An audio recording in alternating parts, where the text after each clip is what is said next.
Chili chez Boulet, une présentation des restaurants-bars Zibo, une aventure 100% québécoise d'inspiration californienne depuis 2001. Zibo, parce que vous avez du goût.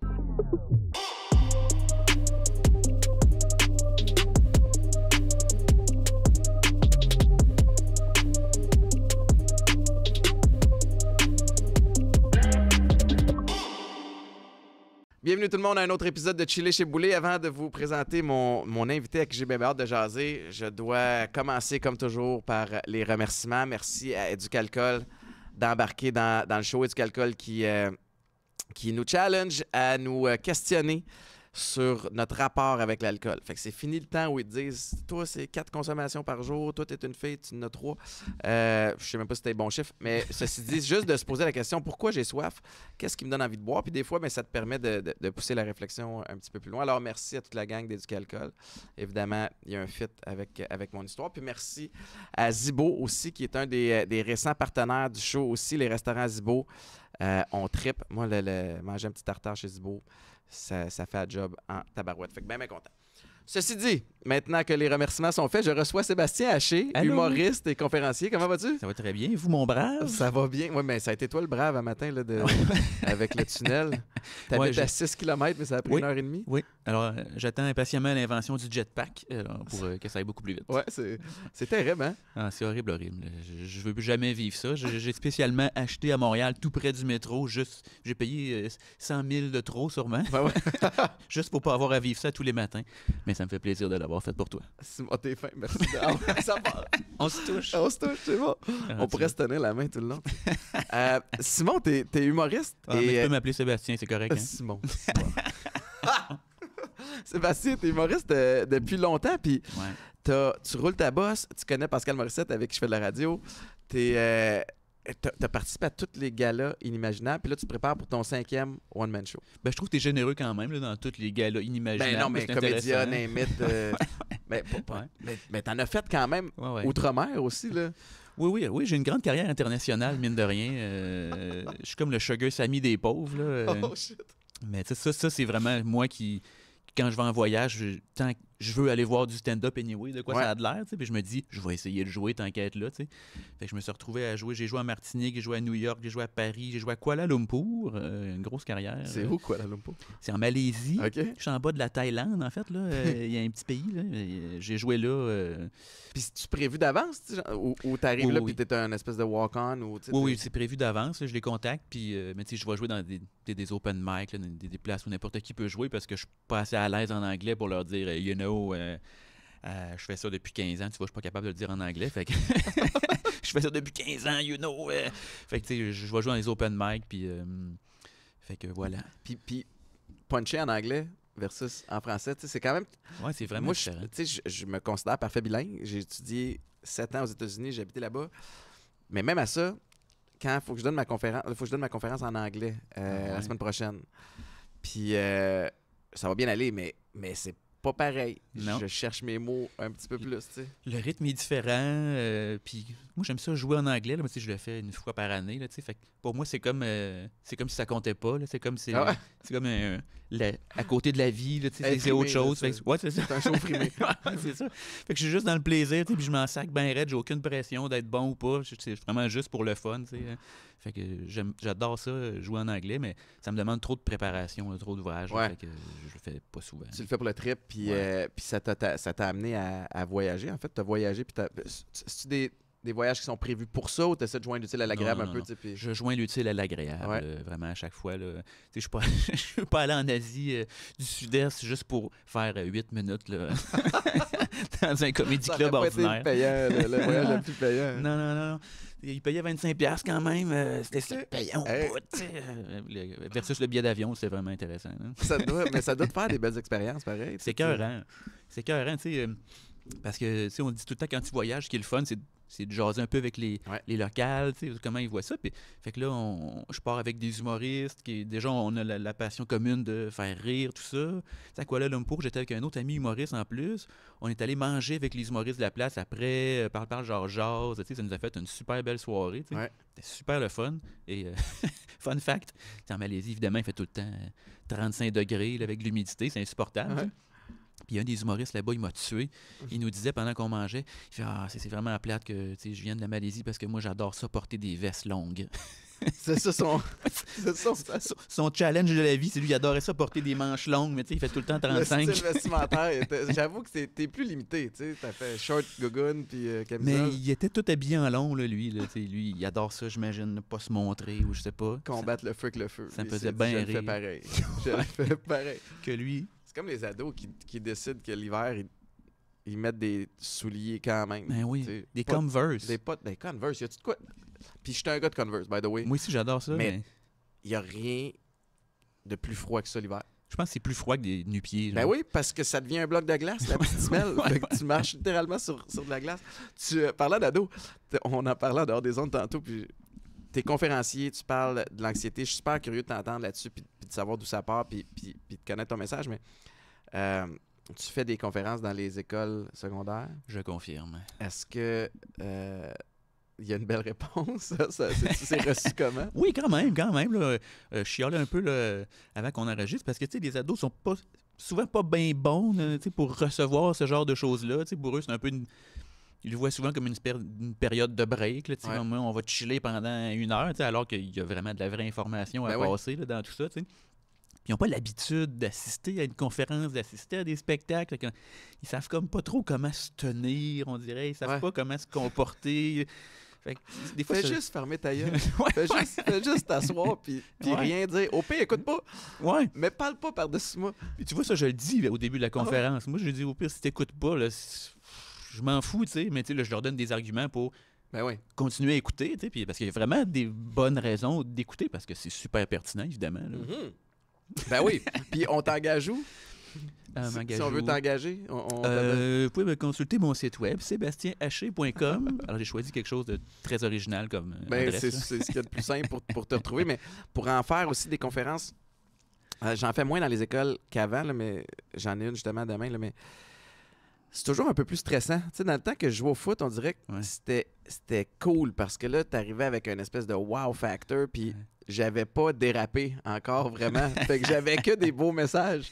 Tu sais, là je commence à être un has-been en tabarouette. Puis tu sais, les jeunes de secondaire 3, 4, 5 m'ont pas vu jouer au foot. Ça fait combien de temps que j'ai pris ma retraite en 2000... J'ai annoncé en 2013. J'ai pris ma retraite en 2013. Ça fait une dizaine d'années quand même. Ouais, c'est ça. Fait que eux autres m'ont pas vu jouer, ils n'ont pas souvenir, tu sais. Fait que peut-être qu'ils se sont fait raconter ou qu'ils ont vu ces réseaux sociaux, mais... Fait que, tu sais, là, ils me connaissent pour d'autres choses. Fait que t'arrives déjà, c'est un peu moins impressionnant. Ouais. Puis là, c'est d'essayer d'avoir un impact avec des kids qui s'en calissent. Puis moi, je suis pas humoriste, fait que j'ai jamais fait de show, de spectacle, mais je comprends le feeling de 90% de la salle écoute. Puis il y en a 2-3 qui écoutent pas, puis là, t'es comme, hey, mon esti. Puis là, t'es comme stické sur cette personne-là. Ben oui, mais ça, c'est immanquable, tu sais. Aussitôt, même si tu fais moi, je fais un show d'humour, il y a 1000 personnes, il y a un monsieur là, dans la deuxième rangée de même. Va croiser, qui aime pas ça. Je vois juste lui. Comme tout le monde a du fun, mais mon cerveau, il est comme, moi, la voix, lui. Ah, c'est tough. C'est insupportable. Puis, je me considère quand même comme étant quelqu'un qui a une certaine confiance en lui. Je suis pas cocky, je suis pas si, mais comme je suis convaincu que peu importe ce qui arrive, je vais être correct. T'sais, comme j'ai cette espèce de confiance-là. Mais tabarnouche que des fois, tu te sens vulnérable. Quand t'es tout seul sur scène, puis que tu parles, puis que tout le monde t'écoute pas, puis t'es comme, ben voyons. Puis moi, j'ai le coach de foot pas loin en arrière, mais le coach de foot des années 90, qui est pas doux, là. Lui qui a plus le droit d'opérer maintenant. Ouais, c'est ça, lui qui sera en prison. Fait que, tu sais, il faut pas qu'il ressorte, ce gars-là, avec des kids au secondaire qui ont rien demandé, là. Ah non. En fait, tu pourrais... Les ados, ils le prendraient bien, je pense. C'est souvent plus la direction là, qui, eux, ils sont pas d'accord avec ça. J'en fais plus, là, mais j'ai fait longtemps de l'humour dans les écoles secondaires. Puis j'ai arrêté parce que, je suis rendu trop vieux. Là, j'ai 38 ans, là, je suis pas un ancêtre, là, mais je sentais que ça connectait moins avec les jeunes. Là, mes numéros, là, c'est hey, mon père est malade, j'essaie d'avoir un enfant. Fait que, ils sont comme ça nous touche pas, mon père a 39 ans, mais il va super bien. Ils s'en foutent. Il y a ça.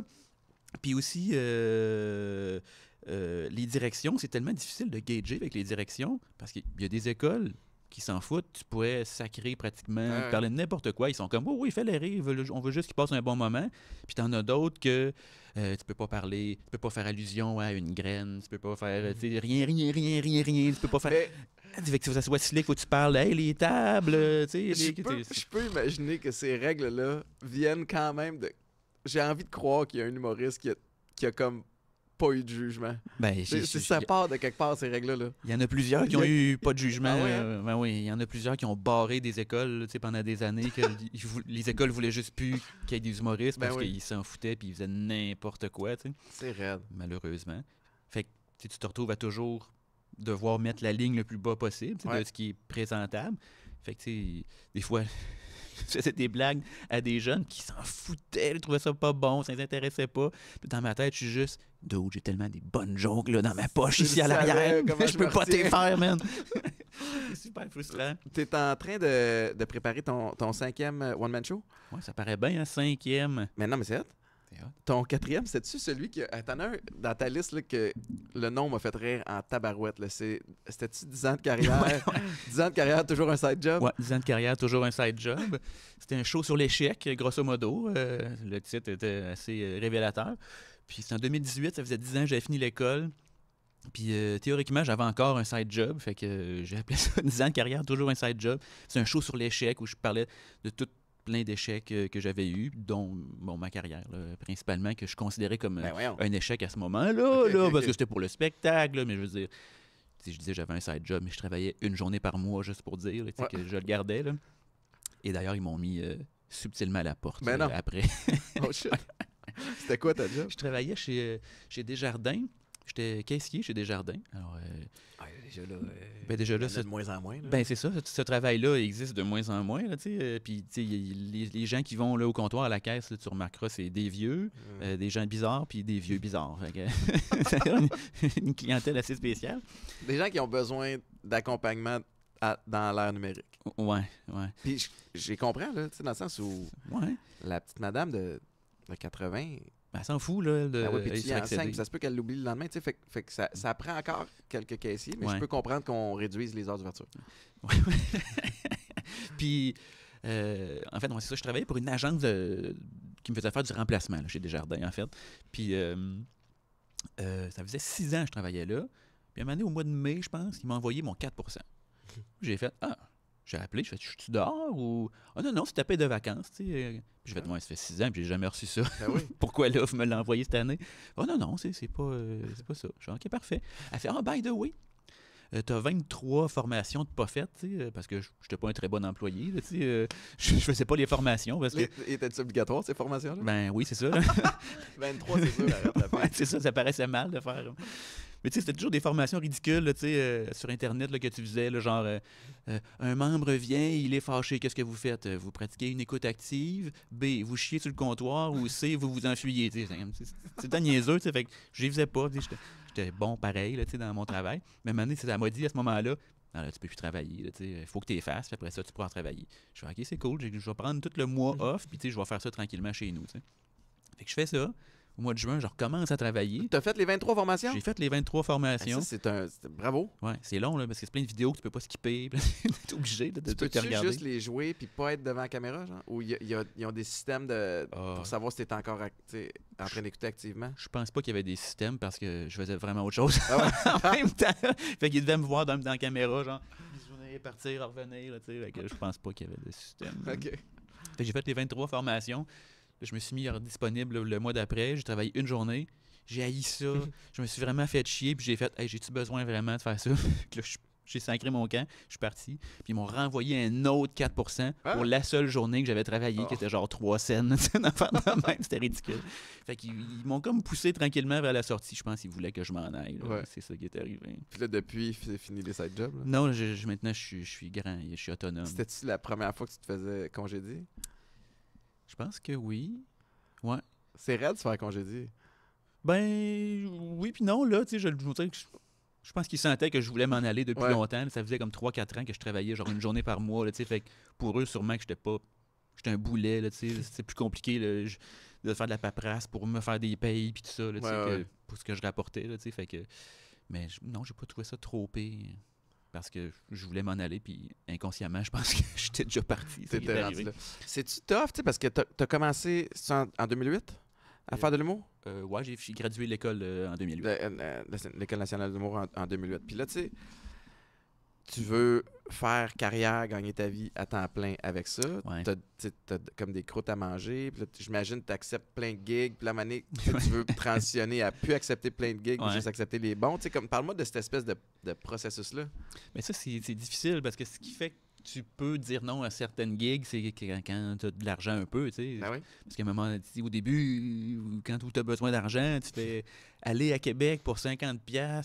C'est ridicule quand tu y penses, mais il y a un moment dans ta carrière où tu fais j'ai besoin de ces 50$ là, moi, il va m'aider à payer mon loyer. Je vais le dépenser en essence, mais au moins, puis là, tu te convaincs, tu fais comme je vais être vu, je vais pratiquer. On sait jamais, tu sais, mais ouais. Fait que finalement, ça, c'est difficile. Ça prend quand même quelques années, là, je te dirais. Là, moi, en sortant de l'école, je pouvais pratiquement gagner ma vie de l'humour avec les jambons de l'humour, avec Pascal Morissette, que tu connais. On était 4 là-dedans, on était super motivés, on avait 4 fois plus de contacts. Fait qu'on a fait beaucoup de spectacles quand même payants, pour l'époque. Mon loyer il me coûtait 200$ à l'époque. J'avais 3 colocs. C'est pas la même vie. Belle vie là, c'est ça. Fait que ça coûtait pas cher à vivre. Je pouvais vivre. Même année, les jambons, c'est un peu mort dans la pelle, mais il n'y a toujours pas eu de rap party. Fait que dans ma tête... C'est pas mort. C'est pas mort. Dans ma tête, ça peut repartir à tout moment. Puis... quand ça c'est mort, là, j'ai pas le choix de me pogner une job. Là, c'est là que j'ai commencé à travailler un peu sur le side. Puis ça, c'est difficile. Parce que quand tu travailles, tu t'arranges pour travailler le jour parce que les shows sont le soir. Mais à chaque fois que je rentrais travailler, je faisais juste penser à en ce moment, je suis pas en train de travailler à faire ce que je veux faire. Ouais. Je suis pas en train d'écrire un numéro, je suis pas en train d'écrire à des gens, je suis pas en train de partir des projets. Ouais. Ça, là, psychologiquement, là, je trouve ça très difficile. Même tout le long que j'ai travaillé, là, même quand j'étais rendu à la caisse à la fin, là, je te dis, je travaillais une journée, puis la journée que j'étais là me faisait chier vraiment parce que je faisais juste penser à ça de ah merde, là, aujourd'hui, j'aurais pu travailler là-dessus, j'aurais pu faire ça. Là, j'ai pas l'impression d'aller dans la bonne direction. J'ai l'impression qu'il y a plein de gens qui peuvent s'identifier à cette espèce de feeling-là de t'as un train de vie. Puis même s'il n'est pas extravagant, tu as un loyer à payer, tu as de la bouffe à acheter, tu as des trucs à gérer. Fait que ça te prend quelque chose qui va te rapporter de l'argent right now. Mais ça te gruge des heures sur développer ce que tu as vraiment envie de faire. Puis il y en a qui restent coincés dans ce pattern-là pour toujours. Puis c'est triste. Puis tu as toujours la peur de est-ce que je vais commencer à faire de l'argent en travaillant, puis finalement, je vais comme aimer ça d'avoir une belle paye qui rentre à tous les semaines, puis finalement, tranquillement, pas vite, délaisser ce qui est ton rêve à la base, que tu veux faire. Fait que toujours ça qui te trotte en tête. Mais il y a des gens pour qui c'est correct. Il y en a effectivement qui en viennent à aimer ça, puis à réaliser qu'ils sont mieux là-dedans parce qu'il y a une sécurité aussi. Puis c'est pas tout le monde. Tu sais, la gestion du stress, là, moi, j'étais en affaires dans quelques projets, puis assembler l'équipe, c'est cool, l'exécuter, c'est ça, là, mais le plus tough, je pense, c'est de gérer le stress, puis la pression, puis de livrer. Puis c'est pas pour tout le monde. Puis même des fois, tu fais comme, mais c'est pour moi, puis là, tu le continues. Puis je pense que c'est un peu ça le processus, mais de recevoir une paye aux 2 semaines, où là, tu fais comme, j'ai plus à stresser sur rien d'autre. Des fois, ça t'achète la qualité de vie que tu veux, dans le fond. Tu fais peut-être pas ce qui t'allume le plus, mais si tu faisais ce qui t'allume le plus, ça voudrait dire que tu es peut-être travailleur autonome. Puis là tu as une belle année, l'an prochain, c'est pas garanti. Tu peux jamais... Faut que tu sois toujours wise, puis tu mettes de l'argent de côté. Quand t'en fais, faut que tu en mettes de côté pour les moments plus difficiles. T'es-tu pas pire là-dedans financièrement? Je suis solide, je suis solide. As-tu dû t'éduquer? Ah, mais t'as travaillé chez Desjardins, fait que tu devais avoir quand même une base. J'étais pas... mais tu sais, reste que je faisais pas grand-chose chez Desjardins pour payer des factures. Là, non, mais des tu vieilles, dans un monde de finances quand même. Mais j'ai toujours été... j'étais peu heureux de l'argent, en fait. Là, je le fais depuis des années, là, l'insécurité financière, mais j'aime pas ça. Fait que je suis vraiment gratteux. Je suis écureuil au bout. Là. Je mets de l'argent de côté tout le temps. Là, maintenant que j'ai un revenu un peu plus élevé, plus stable, disons, là, j'ai comme une entreprise, en fait, puis je me donne une paye là, régulière. Fait que j'ai mon salaire à toutes les semaines qui rentre parce que j'ai un petit coussin, chose que tu peux pas faire quand tu sors de l'école, par exemple. Puis il y a des gens que je connais qui étaient super bons, des humoristes très, très bons qui, comme tu disais, ne pouvaient pas vivre avec l'insécurité financière. Puis rapidement, malgré qu'ils étaient super talentueux, puis ils auraient pu avoir de belles carrières, puis très bien gagner leur vie sur le moyen et long terme, mettons, mais ils n'ont pas été capables de gérer ça, puis maintenant ils travaillent une job 9 à 5. Je sais pas s'ils aiment ça, je leur souhaite. Parce que sinon, c'est lourd. Fait que le 5e One Man Show, Ouais. qui sort quand? La première là, de la tournée qui s'appelle le Grand Infertilitour. Un excellent jeu de mots, Oui. du temps passant. C'est le 9 mars OK. au Terminal Comedy Club. Là, écoute, excuse-moi, parce que moi, le monde de l'humour, ça me fascine aussi, là, puis je suis pas le plus connaisseur, mais t'as-tu fait tes rodages ou est-ce que ça, c'est ton rodage? Parce que là, Ouais. un rodage, mais t'as 100 dates de rodage avant de faire ton lancement, moi, je le comprends. Mais il y a comme quelque chose d'overkill là-dedans un peu, tu sais. Ben, tu sais, moi, j'ai pas... c'est une autoproduction, là. C'est moi qui produis tout, c'est moi qui paye tout, c'est moi qui fais tout. Fait que il y en a pas 100 rodages, là. Je te dirais, je peux pas me permettre d'en avoir 100. Par contre, je l'ai fait 3-4 fois là, à date, le spectacle, puis tu sais, c'est déjà bien en place. Parce que c'est pas un spectacle que j'ai dit je fais un spectacle là-dessus, j'ai écrit 1h15 de show. Le spectacle, c'est moi qui raconte comment j'ai réussi à avoir un enfant, parce que moi, je suis totalement infertile là, à la base. Fait que c'est 4 ans et demi, 5 ans de travail pour avoir cet enfant-là. Puis là, je vous résume ça en dedans de 1h15. Puis moi, au fur et à mesure que je vivais toute cette affaire-là, un peu en catharsis, un peu genre pour me sortir ça. Moi, j'écrivais des numéros au fur et à mesure. Fait que le spectacle, c'est un peu écrit au fur et à mesure, sans trop sans penser qu'un moment donné, il y aurait un spectacle de toute cette affaire-là. C'est juste l'an passé, j'étais comme crime. Tu sais, je regardais ça, puis toute cette histoire-là est bien cataloguée. Ouais. Toutes les étapes sont décrites, c'est drôle, c'est bon. Fait que c'est tous des numéros que j'ai rodés un peu au fur et à mesure au cours des années. Qui l'ont évidemment, les premiers numéros ont eu besoin d'un peu de rafistolage pour amener ça au standard 2024 parce qu'il y en a qui dataient un petit peu. Puis finalement, j'ai mis ça ensemble cet été, travaillé avec un ami auteur, Olivier Tivierge, que je salue, qui est très très bon. Puis Stéphane Poirier un petit peu aussi. Puis on a mis ça ensemble, on l'a fait quelques fois. Puis là, c'est prêt, c'est pas un rodage. C'est évidemment, c'est jamais coulé dans le béton, là, un spectacle d'humour. Là, ça a toujours été un peu des affaires qui s'enlèvent, des affaires qui rentrent, tout ça. Mais c'est bon, c'est 1h15, le résumé. Ben, c'est 4 ans et demi résumé en 1h15. Puis sans se couper ce qui se dit dans ton show, puis de résumer un show d'1h15 en quelques minutes. Tu peux-tu raconter comment t'as fait pour avoir je peux tout vous raconter ça. Je peux tout vous raconter ça. Oui, mais moi, je suis curieux. Je peux te parler de mes balls pendant le reste de l'entrevue. Ben, en fait, moi, à la base, là, je fais pas de testostérone. Mon corps, il est fucked up. Là. Je suis né tout monsieur, mais une glande dans le cerveau qui fonctionne pas, que je fais pas de testostérone. Okay. Fait que jusqu'à l'âge de 20 ans, 19-20 ans, j'avais pas eu de puberté. Fait que je mesurais 5 pieds 2, je pesais 88 livres, je parlais comme ça, j'étais vraiment stock à 12 ans. Aussi weird ça peut avoir de l'air, là. Je savais même pas que ça se pouvait avant de me le faire dire. Mais ça se peut. Il y a d'autres gens, ça a l'air, sur la planète qui ont ça. Fait qu'il a fallu que j'aie des injections super intenses là, de je sais pas quoi, là. De testostérone, mais ça avait un long de même. OK. Puis je m'injectais ça toutes les 2 semaines. Là, c'était super fort pour vrai. Là, c'était genre des stéroïdes là, pratiquement. Là, puis j'ai fait ça pendant 1 an et demi. OK. Le premier 6 mois, là, moi, j'ai subi toute ma puberté là, en 6 mois. Là. J'ai grandi de 6 pouces, j'ai pris 35 livres, j'ai mué, là, j'étais genre un ogre. Mais c'est drôle, mais en même temps, ça doit être fréquent quand tu le vis. Là, ben non, parce que ça restait positif. Okay. Moi, j'étais content que ça arrive, parce que on le voyait bien, tout le monde le voyait, là, que c'était pas normal que j'aille cette face-là à 19 ans, mettons, là, pas cette face-là. Là, maintenant, je suis super viril, avec une grosse moustache puis tout. Mais à l'époque, j'avais l'air d'avoir 12, fait que tout le monde faisait toujours des gags de « Ah, mais tu sais, un moment donné, ça va arriver, dans d'un été, là, tu vas grandir, ça va arriver. » Puis on était comme « Ouais. » Puis un moment donné, ça arrivait pas, Fait que moi, c'était positif, que tous ces changements-là, fait que c'était super, j'étais content. Mais oui, c'est un peu perturbant, mais ça arrive quand même rapidement, là. Ça s'est fait vite, là. Il y a des gens... Quand j'ai commencé les traitements, j'ai déménagé à Montréal, fait que j'ai comme perdu du monde un peu de vue, là, entre-temps. Du monde que je revoyais, genre, 8 mois après, ils me reconnaissaient pas. Que je connaissais bien. C'est moi, Seb. Hein? Je te jure, man, c'est vaché. Comme, what? Le monde, ils comprenaient pas, là. Genre, j'ai vraiment beaucoup changé, Et je suis passé d'un enfant à un adulte, là, tu sais, Tu rapidement. prends confiance aussi, j'imagine, après. Là, Ben oui, puis tu sais, la testostérone, mine de rien, c'est efficace côté confiance et c'est ça. agressivité. Bon, j'ai quand même un niveau d'agressivité que je qualifierais de chochotte, là, mais, mais quand même, j'avais beaucoup plus d'agressivité à ce moment-là. Ouais. Tu sais, libido, là, tu sais, avant, je veux dire, j'aimais ça les filles, oui, parce que c'est comme instinctif, mais le pas désir pareil. après. Ouais, c'est ça. Quand t'as testo dans le tapis. Ouais. J'ai entendu parler de ce phénomène. Ah ouais?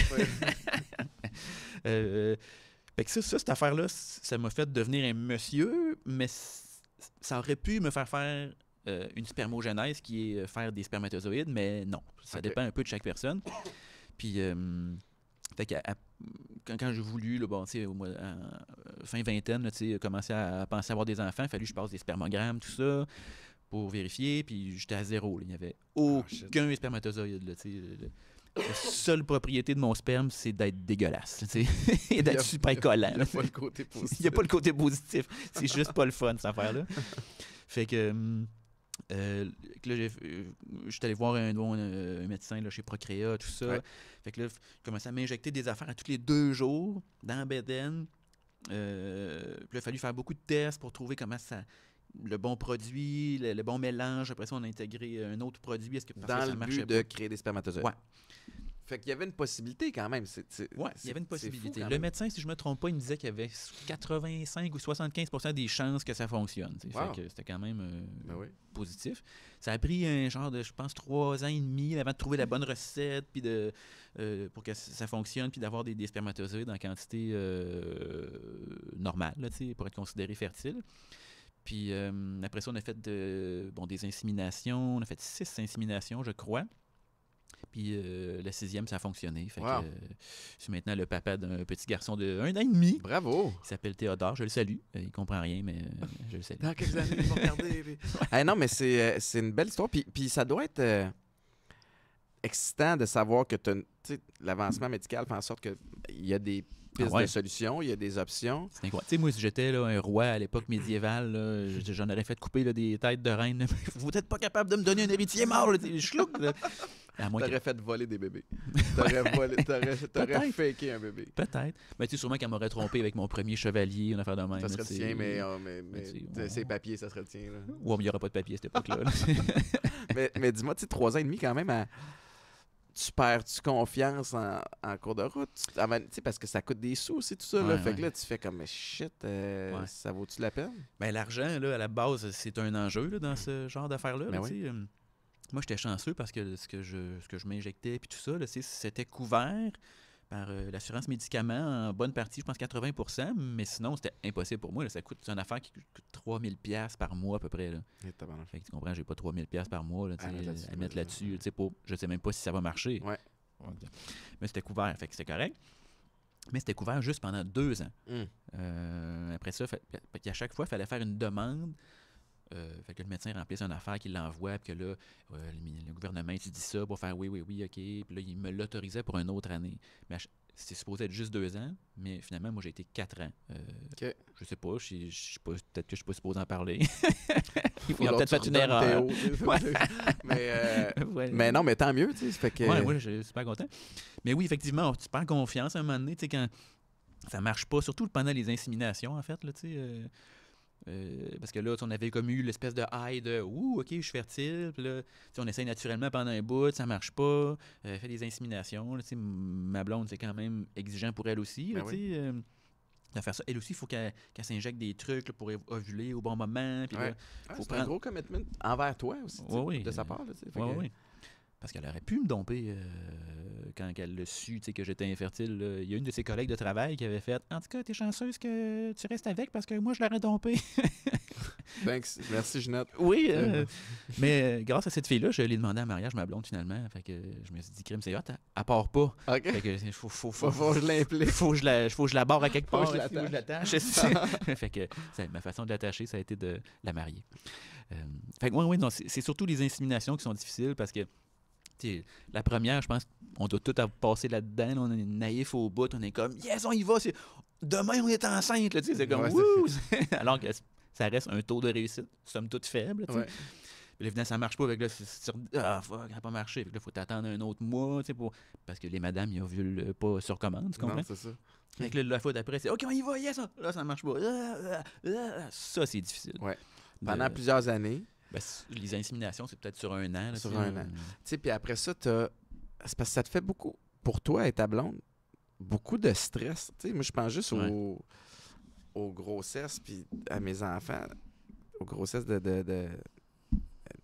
deux mamans de mes enfants, mais c'est stressant pour elle et pour nous aussi, mais particulièrement pour elle avec tous les changements. Mais tu sais, le premier 3 mois, bon, ben là, on va-tu le garder? On sait ça. Fait que toi, t'as tout ce stress-là, puis toi, ta blonde, en plus des années, à Mané, tu dois être brûlé émotivement de tout ça. Oui, tu viens brûler émotivement. Ce qui fait, c'est ce qui nous sauve, ce qui nous a sauvés, qui sauve beaucoup de gens, c'est quand ça fonctionne. Quand ça fonctionne, on dirait que tout s'efface, puis on dirait que malgré que ça a été difficile, tu regardes en arrière, c'est un peu teinté de réussite, puis au final, tout est beau, puis tu es content. T'sais. Si ça marche pas, là, c'est plus difficile. Ouais. J'ai rencontré beaucoup de gens qui ont passé par le même processus que moi. Là, j'ai fait un balado à Radio-Canada sur ce sujet-là, puis j'ai rencontré des couples qui, eux, ça n'a pas fonctionné. C'est sûr, eux, c'est plus difficile. Eux, quand ils regardent en arrière, ils sont pas teintés de cette belle réussite. Ils sont comme... c'est facile de tomber dans l'amertume pour eux autres. Il faut qu'ils swatchent. Il faut qu'ils se concentrent après. Sur d'autres projets, mais c'est dur d'accepter le fait que tu n'en auras pas d'enfants. Puis adopter, c'est quand même un gros... C'est pas pareil. Tout le monde vient à te parler de tout ça quand tu passes à travers ça, mais c'est pas le même projet. Tu veux que ça soit tes gènes, tu veux que ça soit ton enfant, tu veux que ça soit... qu'il y ait un lien... malgré que je suis sûr que si tu adoptes, au bout de 2 secondes, ça le devient. Tu t'en sacs. Mais... quand même, psychologiquement, on dirait qu'on est comme... instinctivement, on veut se reproduire, tu sais. Fait que quand t'es pas jamais confronté à ça, t'as pas ce questionnement-là, tu sais. Mais quand tu fais face à ça, t'as pas le choix de réfléchir, tu sais. Comme moi, avec ma blonde, si ça marchait pas, tu sais, moi, si, mettons, j'avais pas réussi à faire de spermatozoïdes, l'option B, c'était d'acheter du sperme d'un autre monsieur quelque part, puis d'inséminer ma blonde. Parce que ma blonde m'a fait comprendre qu'elle voulait vivre une grossesse, puis... Puis c'est bien correct, je me voyais mal dire ben non, bitch. Tu vas pas briser ton corps de rêve. Fait que tu sais, je regarde. Oui, tu sais. Mais ça a été un deuil, ça, au début, là, tu sais, de penser à ça, là, tu sais, de faire comme ah ouais, tu sais. Fait qu'il va y avoir un lien avec toi, mais il n'y aura rien à voir avec moi, tu sais. Je pourrais être une plante verte, puis tu pourrais avoir un enfant pareil là, dans ce projet-là, tu sais. Ça a quand même été un deuil, là. Finalement, on n'a pas eu besoin de se rendre là. Mais encore une fois, je suis sûr qu'aussitôt que ma blonde me dit « Ah, je suis enceinte! » Il n'y a pas un gars qui s'est fait arrêter l'an dernier, que lui, il vendait son sperme illégalement? Ben, il y a beaucoup d'histoires d'horreur. Ben oui, ça. Parce que... écoute, parce qu'à radio... Un gars au Québec, ça? Un gars au Québec. Oui, j'ai vu ce reportage. C'était comme des deals de dope dans les parkings de dépanneurs, là, tu sais, puis il arrivait, puis il donnait à la dame ou au couple, tu sais, puis il le vendait moins cher, puis... Mais c'est parce que tu le sais pas s'il est clean. Mais non, c'est pas... Tu sais, en tout cas... Mais moi, j'ai vu ce reportage-là, puis tout ce gars-là, il était louche, là, mais louche, là, tu sais. Il y a même des fois, il est genre semi-abusé des filles, là. Ben ouais, genre, je sais pas trop, là, il allait chez eux pour... Genre, je vais l'inséminer moi-même. Non, mais il allait genre chez eux pour faire ça, pour que ça soit frais, parce que tu peux pas poireauter avec ça pendant 3 heures, là, tu sais. Faut que ça sorte, puis il faut que ça rentre tout de suite, là, tu sais. Fait que là, il allait comme chez eux, puis là, il faisait ça comme dans la salle de bain, là, je sais pas trop. Puis là, Manny est comme... demander à une fille, genre, ah, viens t'asseoir à côté de moi. Fait que là, il faisait ça, puis elle était comme, genre, Après ça, je pense qu'il a demandé, genre, de le toucher, puis elle était comme, ah, puis là, elle est comme juste une fille vulnérable qui va, je veux avoir un enfant, Steve, là, t'auras pas ça chez Procréa, là, t'auras pas cet accompagnement-là.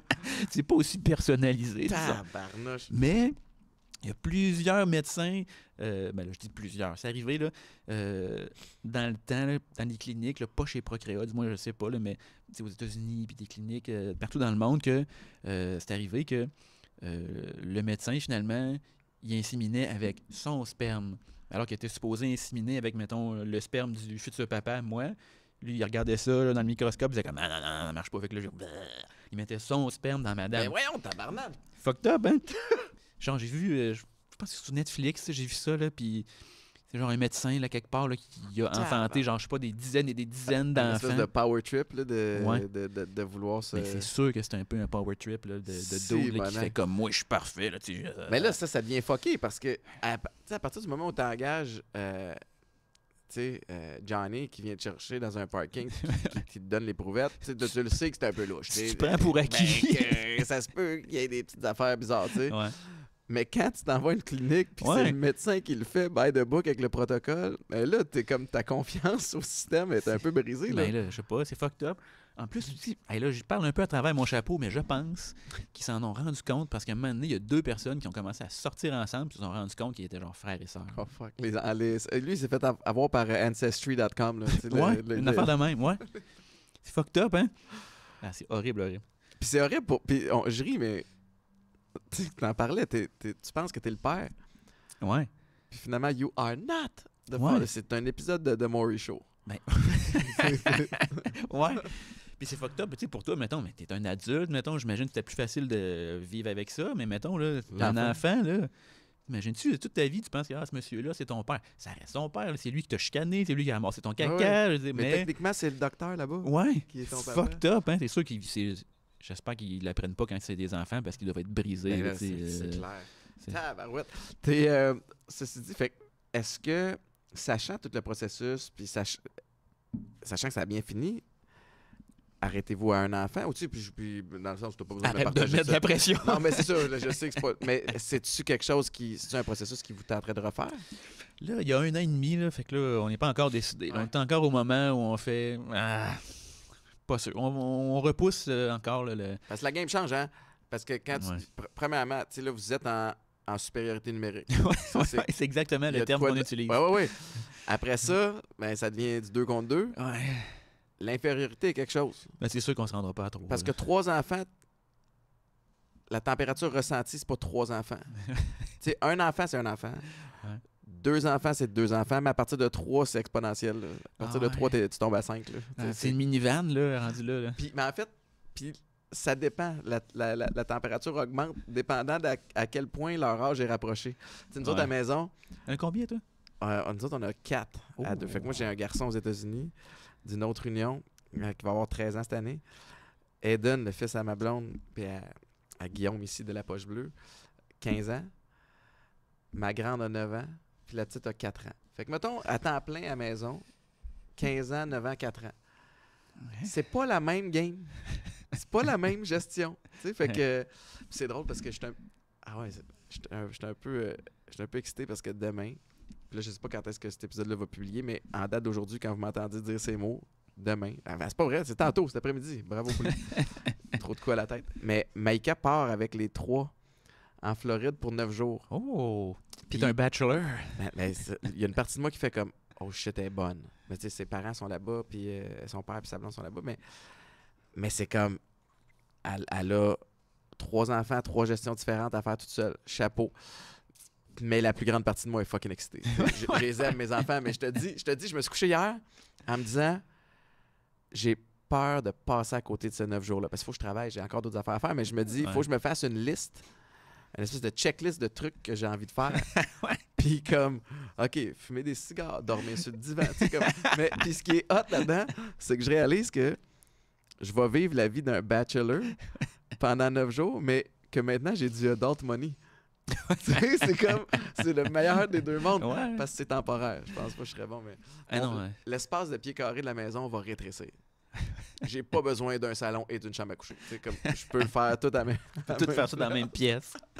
Je suis curieux de voir ta liste. C'est sûrement la liste la plus sloppy ever. Tu sais, c'est manger des Angry Men. C'est dégueulasse. Manger des... Mais j'ai juste moi à faire manger. C'est cœur, hein? C'est hot, en Christ, je vais peut-être aller au Toqué. j'ai une seule facture à payer. Ouais, j'avoue. Ça revient à la même facture qu'aller à 5 au Saint-Hubert, dans le fond. Ouais, fait que bref, je suis bien excité de ça. Je vais enchaîner avec la question Éducalcool. Éducalcool qui, je le répète, nous challenge à nous questionner sur notre rapport avec l'alcool. Mais je te rassure, pas que je ne veux pas parler de l'alcool avec toi, mais je trouve que ton volet de conférence, on l'a pas traité beaucoup. Puis tu parles beaucoup de l'anxiété. Puis j'aimerais savoir d'où ça part. Tu sais, qu'est-ce que tu as vécu, puis qu'est-ce qui t'a donné envie de véhiculer ce message-là. Oui. Ben, moi, ça, c'est des conférences sur l'anxiété que je fais. Puis dans la conférence, j'explique tout d'où est-ce que ça vient, l'anxiété, pourquoi ça arrive dans ton corps, c'est quoi le mécanisme, donc pourquoi il ne faut pas en avoir peur, puis comment tu peux gérer cette affaire-là. C'est une fois que tu comprends ce que c'est. Pourquoi je fais ça? C'est parce que moi, je vis de l'anxiété. Ben maintenant, je me contrôle, là, j'ai consulté. Ouais. Maintenant, je suis capable de gérer cette affaire-là. Chose que je ne faisais pas pendant des années, en fait. Ça a été fin vingtaine, début trentaine, avant que, à un moment donné, j'ai crashé. Là, j'ai laissé traîner ça toute ma vie en faisant comme si ça n'existait pas, ce qui est la pire affaire à faire. Ouais.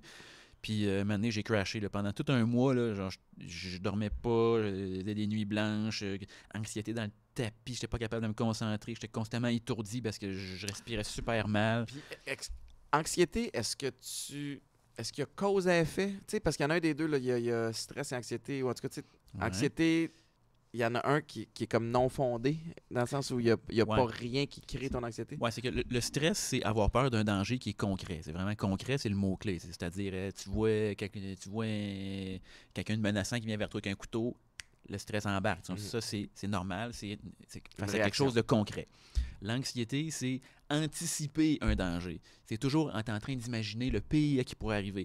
Fait que c'est comme ton système d'alarme, il est décollé, mais il n'y en a pas de danger actuellement, ou il y a un minuscule risque qui, normalement, ne devrait pas faire décoller l'alarme, mais pour une raison X, il y a plein de facteurs qui se sont accumulés, puis là, ça a un peu déréglé ton espèce de système d'alarme, puis là, il décolle, puis là, tu vis de l'anxiété. C'est ça la différence entre le stress et l'anxiété. Le stress, à petite dose, c'est très bien, on en a besoin pour vivre, sinon on serait tous morts. Le stress à trop grande dose, du stress incessant, du stress qui lâche jamais, là, ça peut finir par devenir un facteur d'anxiété. Puis des facteurs d'anxiété, plus il y en a présents dans ta vie, plus c'est risqué que tu vives de l'anxiété. Fait le stress peut te mener théoriquement à l'anxiété, là, mais c'est pas un pour un. Tu es stressé une journée, le lendemain, tu es anxieux. C'est pas facile de même. Mais le stress peut te mener vers l'anxiété. Puis, fait que c'est ça. Moi, à un moment donné, j'ai pogné le fond, là, puis j'ai fait banquer, il faut que je gère ça. Là, ce que j'ai pas fait pendant des années. Puis ce qui m'a beaucoup aidé, moi, parce que moi, je fais anxiété, trouble panique. Trouble panique, ça veut dire j'ai peur des symptômes que m'apporte l'anxiété. Ce qui est vraiment un super... Mais t'es vraiment dans l'anticipation. Ouais, c'est un drôle de cocktail, ça. C'est un drôle de mec. J'ai des symptômes qui me font peur, fait que là, je viens anxieux. Tu comprends? Comment tu te sors de ça? Il faut que tu apprennes à pas avoir peur de tes symptômes. Tu apprennes à gérer ton anxiété pour être moins anxieux de base. J'ai fait beaucoup de désensibilisation. C'est-à-dire, moi, j'ai peur de mes symptômes, j'avais bien peur d'être étourdi tout le temps. Fait que j'ai fait plein d'affaires chez nous comme pour m'étourdir, pour le vivre, puis me rendre compte que c'est pas dangereux, c'est pas si pire, puis il n'y a rien là, tu sais. Fait que là, j'étais sur... Mais excuse-moi, t'as fait quoi pour t'étourdir? C'est ça, j'étais sur ma chaise de bureau, puis là, je tournais là, pendant genre 30 secondes, puis là, après ça, là, je tripais pas. J'imagine entre la deuxième et la troisième manche avec le bâton de baseball en train de spinner puis de partir à courir dans ton salon. Ça, pour vrai, c'est mon pire cauchemar, là, faire ça, là, cette affaire-là. Là. Je me souviens quand j'étais jeune, dans les fêtes d'enfants, j'étais comme, non, je fais pas ça. Je peux pas faire ça. Genre.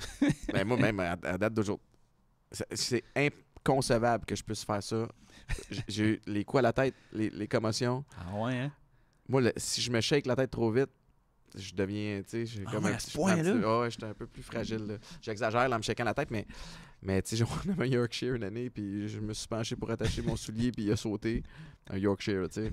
On est loin du Tony Washington à 6 pieds 8, 330 livres. Puis on s'est cogné la tête. Puis j'ai eu mal à la tête toute la journée. Le Yorkshire avec sa tête, ça te grosse. C'est ça. Lui, il était correct, puis il vivait sa vie. J'ai pogné un accident d'auto avec... écoute, j'ai pogné le champ, puis j'ai frappé un garde-fou. C'est, à ce jour, l'accident d'auto le plus lent qui est jamais arrivé. J'ai juste pogné une patch de glace sur une route de campagne, puis j'étais pas capable de freiner. Puis là, je dois être rendu à 7 km/h, puis j'avance encore. Puis là, c'est juste, je vois le garde-fou qui arrive, puis je suis comme, je vais frapper le garde-fou. Ça a fait toc. J'ai accoté, mais j'ai eu mal à la tête 3 jours. Je suis comme, OK, là. T'allais tellement pas vite, t'aurais juste pu ouvrir la porte et sortir. J'aurais dû débarquer. J'aurais fait, ouais. C'est vrai, pareil. Fait que j'étais un peu plus fragile, mais. T'en as-tu eu beaucoup des commotions, toi, officiellement? Est-ce que tu sais? Une seule. Une seule? Officielle. Ah ouais, mais t'en as eu sûrement plein de petites autres que t'as pas trop... Nous autres, c'était l'époque. C'était quand même la belle époque. Je sais pas si t'as joué au foot. Ben là, check-moi shape. Non, mais... Je t'ai dit que j'ai pas eu de puberté. Mais J'ai commencé à jouer au foot à l'époque où nous autres, on nous enseignait à cogner avec la tête. Ah, ce qui me semble un excellent projet. Ça a changé. Mais il y avait une logique, tu sais, c'est que si le gars arrive devant toi et qu'il va te faire une feinte, assurément, si je vise avec l'épaule, ben il y a des chances que je doive essayer de te plaquer avec mon avant-bras contre ton corps au complet, avec le momentum, c'est toi qui gagne. Fait que si je te vise avec la tête, puis que je suis capable, tu sais, ma tête qui est comme c'est la tête chercheuse de mon missile, là, tu sais, fait que je suis capable de la mettre sur toi, mais là, j'ai une bonne chance de gagner. Puis sinon, si tu me fais une feinte, mais j'ai encore mon épaule et mon corps au complet pour te plaquer. Fait que c'est ce qu'on enseignait, puis c'était crissement wrong parce que c'est logique footballement parlant. Oui, mais dans la vie, on nous enseignait à frapper comme un bélier. 2 béliers, casse à casse, tête à tête comme ça. Puis je te dis, on avait des drills on avait des drills de casse à casque. Ouais. Mais là, à partir du moment où toi tu fais ça, puis l'autre fait ça, comment tu gagnes? C'est que tu pompes avec tes jambes. T'sais, fait que là, ça fait nos 2 têtes se cognent, toc! Puis là, moi, mes jambes, il faut qu'ils poussent plus fort. C'est comme un tug of war, mais inversé. Ça n'a aucun bon sens. Fait que tout ça pour dire que moi, j'ai grandi, j'ai appris à jouer au foot à cette époque-là. Puis c'était aussi l'époque où, ben là, t'as un kid qui voit des étoiles. Il est couché au sol, il a mal au cou, puis le soleil fait mal. Puis là, le coach dit « Combien de doigts tu vois? 1. Parfait. » Puis là, il change son truc. Fait que parfait, retourne au jeu. Fait que, je sais que j'en ai eu quelques-unes. Mais j'ai connu un peu... Moi, j'ai joué au hockey étant plus jeune, puis je pense que j'étais un peu plus jeune que toi, là, je sais pas trop, là, mais c'était quand même l'époque où on s'en foutait pas mal. Là. Puis quand on faisait les camps d'entraînement, là, pour... passé un certain âge, il y a du contact, là, mais dans le double lettre seulement. Puis quand je faisais les camps pour le double lettre au début de saison, il y avait des exercices que on se mettait 2 par 2, un sur la ligne bleue, un sur la ligne rouge, là, il sifflait, puis là, on se rentrait dedans. C'était ça, là. Mise en échec au centre de la glace, là, face à face. Mais ça n'a aucun petit sens. Ça n'a aucun sens. On avait... Hey, ils ont arrêté ça, c'est rendu illégal aux États-Unis, mais ils appellent ça le nutcracker, mais peu importe. Tu vas mettre tu crées un couloir. Mais un couloir de, mettons, 3 verges de large. C'est pas grand, là. C'est cette table-là et demi, mettons. Puis il y en a un au bout. Puis il y en a un l'autre bout. Puis là, des fois, il nous faisait coucher sur le dos. Fait que là, t'es couché sur le dos comme ça. Fait que là, il siffle. Tu te lèves très vite. Puis là, c'est que le meilleur gagne. Il faut qu'il y ait un contact. C'est sûr que c'est une mauvaise idée. C'est sûr, c'est pas une bonne idée. Les gars se faisaient mal. Je me souviens, au secondaire, collège Jean-Eudes, quartier Rosemont. Ça s'appelait... c'était Evans. J'ai toujours me souvenir d'Evans. Evans, solide athlète. C'est un gars qui faisait du track and field, jouer au basket. Rapide. Au foot, tu apprends rapidement à courir, mais en étant un peu bas. Parce que quand tu cours, tu fais du sprint, là, tu finis par te relever puis tu cours tout haut, tout fier. Ouais. Mais au foot, tu cours tout haut, tout fier, t'es une cible. Evans a fait une pratique, une demi-pratique, il est arrivé à cette drill-là. Pow! Il se fait déculotter. J'ai vu le kid, il s'est relevé tranquillement, il a pris son casque, il a quitté. Il a fait comme, j'ai vécu ce que j'avais à vivre. C'est pas mon sport. Fait que ça pour dire que j'ai une couple de commotion cérébrale. Fait que moi, tes drills d'équilibre me fuckeraient pas mal. Là. Ah oui, c'est vrai, on est parti de là. On est allé loin, hein? Mais oui, ça, je faisais des tours sur moi-même, assis sur ma chaise, puis que ça durait de plus en plus longtemps. Pour le vivre, c'est un peu pour taper le chemin dans mon cerveau de, tu sais, là, j'avais tapé le chemin de, aussitôt, j'étais étourdi, oh mon Dieu, j'ai peur, je panique, nanana. Pour taper l'autre chemin de, ben non, c'est pas super, rien là, tu sais, c'est pas dangereux, t'sais. Fait que j'ai fait beaucoup de ça pour me désensibiliser de tout ce qui me faisait peur, de tous les effets de l'anxiété qui me faisaient peur. Puis, dans le fond, le but avec la conférence, c'est d'aller dire je l'ai écrit au début pour les jeunes. Puis le but, c'est d'aller leur dire qu'est-ce que moi, j'aurais aimé me faire dire par rapport à l'anxiété. Parce que moi, ça n'existait pas là, dans notre temps, là, l'anxiété. Là. Moi, je chillais tout le temps mal, tout le temps tout croche, tout le temps de quoi qui allait pas, on dirait, mais sans que ça paraisse. Là, Puis l'anxiété, ça n'existait pas, on n'en parlait pas, je savais même pas que ça existait, je savais pas que c'était quelque chose. Fait que déjà, si eux, ils peuvent partir avec une base, ils savent c'est quoi, ils savent d'où ça vient, ils vont pas laisser traîner ça pendant des années, puis ça va pas finir par prendre le contrôle de leur vie comme ça a pu prendre le contrôle sur la mienne pendant un moment. T'sais. Vraiment. Mais tu fais bien parce que c'est clair que on en ressent tous à différents niveaux. Ben ouais. Puis d'être outillé, puis de comprendre aussi. Ouais. Tu parlais tantôt de il y a quelque chose de chimique qui se passe aussi là, entre les deux oreilles. C'est toute mécanique, là, cette affaire-là. Là. Je veux dire, c'est fait, c'est notre cerveau là, qui te fait des accroires, puis qui part en peur. Tout simplement, là, c'est zéro dangereux, l'anxiété. Ça peut être extrêmement désagréable. Là, une attaque de panique, une crise d'angoisse, tu as l'impression que tu vas mourir, tu capotes. Mais c'est rien. Essentiellement, ça se passe dans ta tête. Mais c'est vrai, là, tu ressens pour vrai ces affaires-là. Mais c'est pas dangereux physiquement, tu peux pas mourir de cette affaire-là. Ouais. Mais c'est horrible de le vivre. Tu fais des conférences en entreprise aussi, ouais, c'est ça. parce que cette anxiété-là, en entreprise, elle est ressentie aussi. Oui. Ben, je l'ai écrit, comme je disais, à la base pour les ados, parce que quand j'ai commencé ce projet-là, j'ai regardé un peu, puis il n'y avait absolument rien pour les ados sur l'anxiété. Il y avait beaucoup de conférences sur l'anxiété des ados qui s'adressaient à des adultes, à leurs parents, les intervenants, des profs. Mais l'anxiété, la meilleure personne pour gérer ça, c'est toi. Là, l'anxiété, ça se passe tout en dedans. Fait que je l'ai fait pour les ados. Puis rapidement, je l'ai adapté pour les adultes parce que, essentiellement, l'anxiété, que tu ailles 13 ou 49 ans, là, c'est la même affaire pour tout le monde. Fait que la conférence se ressemble énormément. Ce qui change, c'est les exemples. Puis parce que là, j'ai un examen de maths demain, là, ça te touche moins quand tu as 52 ans. Tu comprends? Fait que j'ai changé cet aspect-là. Puis ce qui est le fun aussi, c'est que les adultes, je peux me permettre d'aller un peu plus loin, puis rajouter quelques blagues grivoises pour les garder alertes. Mais ça marche. Ça marche très, très bien. Fait que je l'ai fait aussi en entreprise. C'est très apprécié jusqu'à maintenant. Là. À date, c'est pas la clientèle que j'ai eu le plus parce que c'est un marché qui est un peu plus difficile à percer. Là. Mais à chaque fois, à date, j'ai que des bons commentaires. Est-ce que c'est toi qui les bookes toi-même? As-tu un booker? J'ai un booker. Ben, j'ai plusieurs bookers, en fait. C'est ça. Agent libre. Je suis un agent libre, comme on dit. Ouais. Je suis en train d'essayer de travailler pour peut-être rentrer dans une agence de conférenciers, vraiment à proprement parler, là, parce que pour l'instant, j'en ai des agences, là, genre d'humoriste / conférencier, c'est un peu pas clair. T'sais. Puis je parlais avec lui au téléphone l'autre fois, puis il me disait moi, là, je vais te vendre au minimum, genre 2 fois ce que tu te vends là. Puis j'étais comme, mais ça m'intéresse. Tabarnouche, pourquoi pas? Non, parce que ça se vend terriblement cher, des conférences, pour vrai, c'est impressionnant.